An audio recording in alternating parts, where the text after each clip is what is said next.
Bienvenidos sean todos a este canal de YouTube. Hoy hablaremos de la explotación del petróleo en Venezuela. En 1859 se realizó el primer pozo industrial en Pensilvania, Estados Unidos.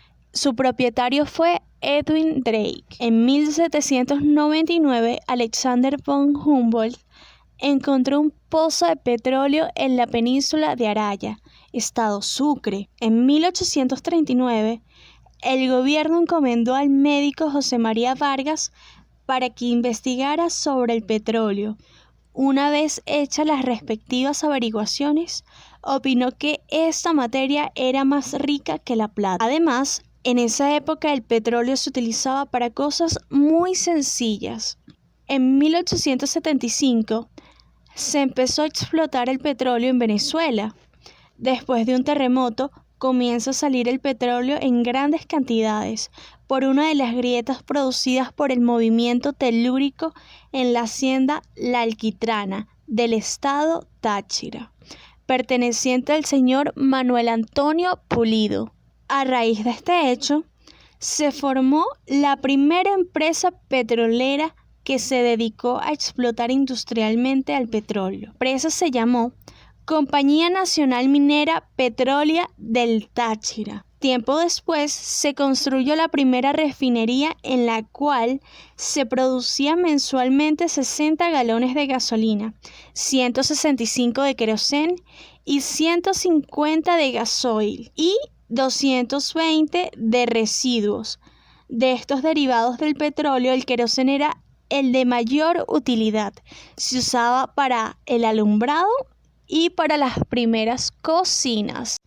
A pesar del conocimiento de la existencia del petróleo en Venezuela desde hacía siglos, los primeros pozos de real importancia no se perforaron sino hasta la década de 1910. El entonces presidente Cipriano Castro aprobó un nuevo Código de Minas para la Nación el 23 de enero de 1904.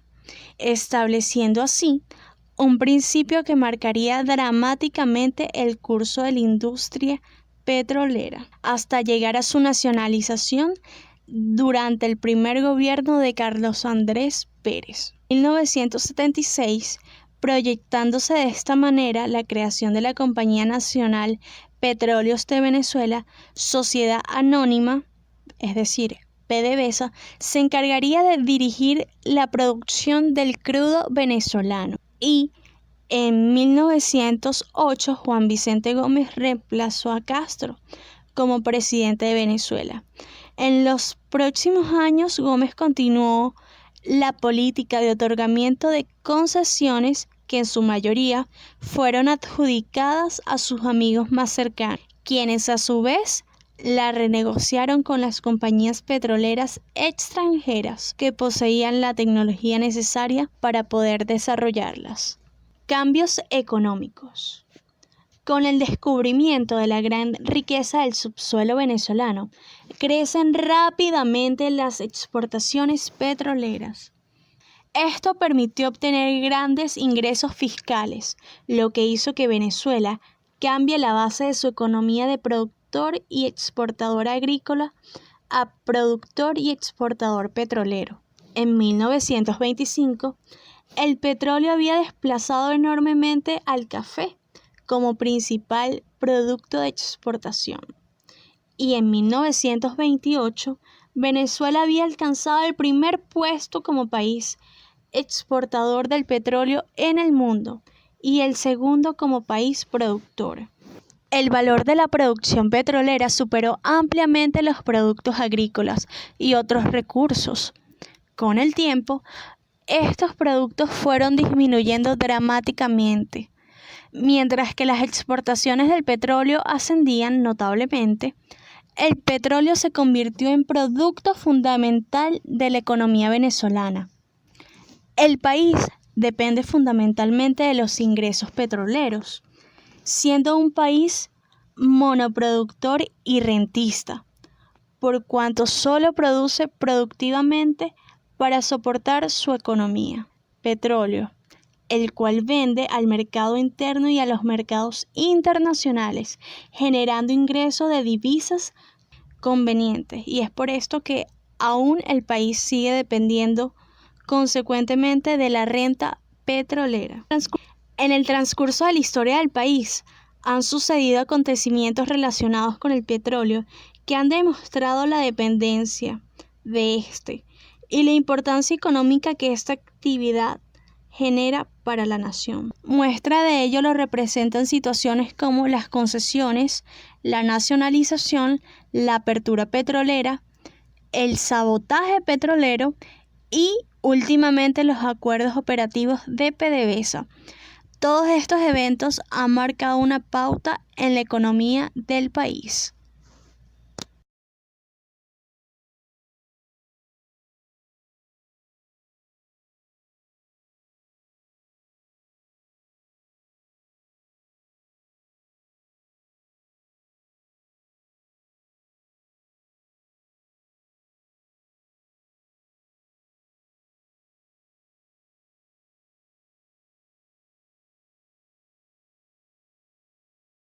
Mi nombre es Samuel Valor y les voy a presentar los años de bonanza petrolera del año 2000 al 2010, también conocido como el cuarto boom. Los años de bonanza petrolera comenzaron tras la escalada de precios a partir de la crisis desatada por la invasión de Irak en 2003. Esto provocó que los proyectos de desarrollo de la faja del Orinoco cobraran mayor importancia económica. En 2005, PDVSA abrió su primera oficina en China y anunció planes para triplicar su flota de buques petroleros en la región. En 2006 se vende la refinería de hidrocarburos Lyondell, propiedad de Citgo, y en 2007 se vende la refinería de asfalto Paulsboro y Savannah en Estados Unidos. El gobierno de Hugo Chávez decretó en 2007 la conversión de las concesiones de la faja a empresa mixta, donde el Estado, a través de PDVSA, debe tener la mayoría accionarial. En 2007, Venezuela también llegó a un acuerdo con la compañía petrolera brasileña Petrobras para construir una refinería en el noreste de Brasil, donde se envía el petróleo crudo de Brasil y Argentina. Un acuerdo similar fue realizado con Petroecuador, donde Venezuela se comprometió a refinar 100.000 barriles de petróleo crudo de Ecuador. Por otro lado, Cuba se comprometió a que miles de venezolanos recibieran tratamiento médico y programas de salud, y a su vez, Venezuela modernizaría la refinería Cienfuegos. También se comprometería a vender varios miles de barriles a Cuba mediante el convenio Petrocaribe. El cuarto boom petrolero ocurre entre el 2004 y el 2008 a causa del conflicto árabe-israelí, siendo en su precio el pico más alto el día 11 de julio del 2008, cuando el barril petrolero llegó a $147,25, iniciando en enero de ese año con un precio por encima de los $100 el barril. Años de declive entre el 2010 y 2019, también conocido como el quinto boom petrolero. Esta es la década que ha mantenido los precios del barril de petróleo más alto en su historia, desde los inicios de la explotación. El pico más alto ocurrió el 11 de marzo del 2011, cuando llegó al precio de $127 por barril. Esto debido a los conflictos de Libia. Pero también fue en Venezuela la época del declive en la producción y refinación. En 2011 producía 2.38 millones de barriles diarios y en marzo del 2019 se producían 870.000 barriles diarios. Los precios se han promediado entre los $42 y los $59. En la actualidad, Venezuela dejó de ser uno de los países exportadores de petróleo más grandes del mundo y con la reserva más grande de crudo pesado en todo el planeta. Aunque Venezuela bajó su capacidad de producción desde el 2001, esto no significa que no pueda aumentar su capacidad. Esto requeriría de una significativa inversión de capitales por parte de PDVSA, pero esta empresa no ha demostrado ninguna capacidad para desarrollar nuevos yacimientos de petróleo, desde la nacionalización de los proyectos de petróleo pesado en la faja petrolífera del Orinoco, antes operadas por empresas internacionales.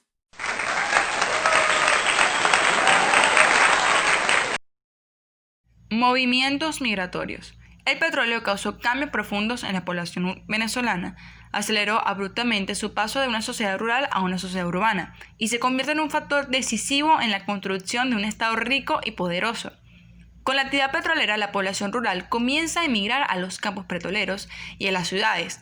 Este fenómeno se conoció como el éxodo rural. Se incrementa con la esperanza de encontrar un modo de vida que aún así no fuese el mejor, pero sería más agradable que las precarias situaciones que se vivían en el campo. Este desplazamiento se debieron a que una actividad petrolera se generó fuentes de trabajo, ofreciendo mejores condiciones de vida e ingresos superiores a los que tenían en la actividad agrícola. El Estado, debido a los ingresos que entraban al país, producto de las exportaciones petroleras, distintos recursos para las construcciones de obras públicas, aumentó los servicios públicos, como lo fue las escuelas, los hospitales, entre otros. En las ciudades surgieron las industrias y los comercios que empleaban parte de los emigrados e igualmente en los campos petroleros que se desarrollaron. Necesitaban grandes masas de mano de obra. Este florecimiento de las ciudades por la acción del gobierno y la capacidad de actuar como empleador es lo que motiva a la gente del campo a abandonar e irse a las ciudades. Entonces, mientras el país se incorpora al moderno mundo industrial, la agrícola quedó totalmente desatendida, trayendo así como consecuencia que un sector de la población avanzó y el otro se quedó en el atraso.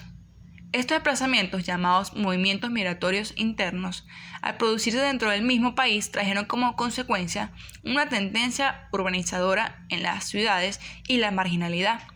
Cuando decimos una tendencia urbanizadora en las ciudades, se refiere a que la población urbana crece aceleradamente, sin planificación alguna, lo que se puede constatar que en la siguiente década, que fue en 1926 a 1936, la población urbana aumentó a un 15% y llegó a 28,9%, a diferencia de la población rural, que bajó de un 85% a un 71%. La marginalidad. Las ciudades no estaban lo suficientemente dotadas de servicios para atender el crecimiento de la población urbana, que fue de manera rápida y desordenada. Además, que muchos de la población rural no encontraban ocupación que les propiciara ingresos suficientes para ubicarse en las pocas viviendas que tenían para acudir. Recurrieron a la fabricación de ranchos. De esta manera se produjo un fenómeno social caracterizado en los países subdesarrollados. La marginalidad tiene como la falta de servicios mínimos para vivir, condiciones aceptables, lo que es el agua, la luz, transporte, salud, empleo y educación. Todo este caos comenzó con la aparición del petróleo, que ha ido complicando por años el proceso de reordenamiento de la población hasta los momentos.